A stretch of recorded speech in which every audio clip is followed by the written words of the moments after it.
Good morning friends, তোমরা সবাই কেমন আছো? আমি বেশ একটা ভালো নেই। অ্যাকচুয়ালি আমার শরীরটা খারাপ, সেই জন্য সকালে উঠেই আমি চা খেয়ে আজকে সকালে ভাত খেতে ইচ্ছে করছে না, ডালিম খেয়ে নিলাম।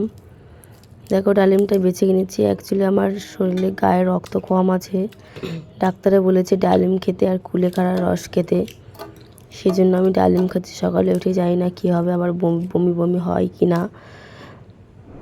আজকে সকাল থেকে আমি দুপুর পর্যন্ত কী করি না করি আজকে তোমাদের আমি দেখাবো।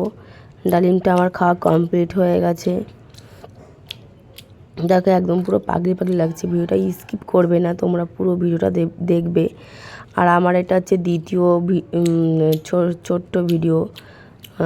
দেখো আবার ফিরে আসছি আমি।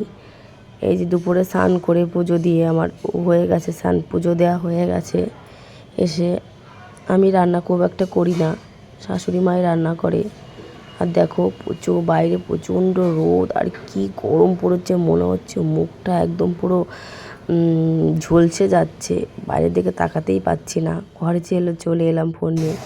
এবার শাশুড়ি মা কী রান্না করছে দেখো, পুঁই শাক আলু দিয়ে চচ্চড়ি মতো করছে নিরামিষ, আর বেলে মাছের ঝাল। আর একজনকে দেখাবো, আমার পাগলুটাকে দেখাবো। আমার পাগলুটা দেখো শুয়ে মোবাইল দেখছে। অ্যাকচুয়ালি ও একটু নর্মাল কথা বলতে পারে না।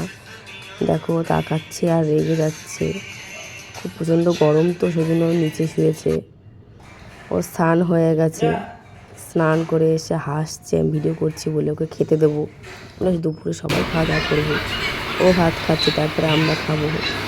সবাই মিলে ভাত খাচ্ছে, মোবাইল দেখছে। ও নর্মাল কথা বলতে পারে না।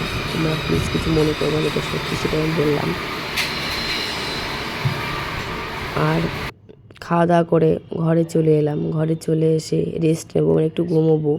ঠিক আছে, বাই, টাটা, তোমরা সবাই ভালো থেকো।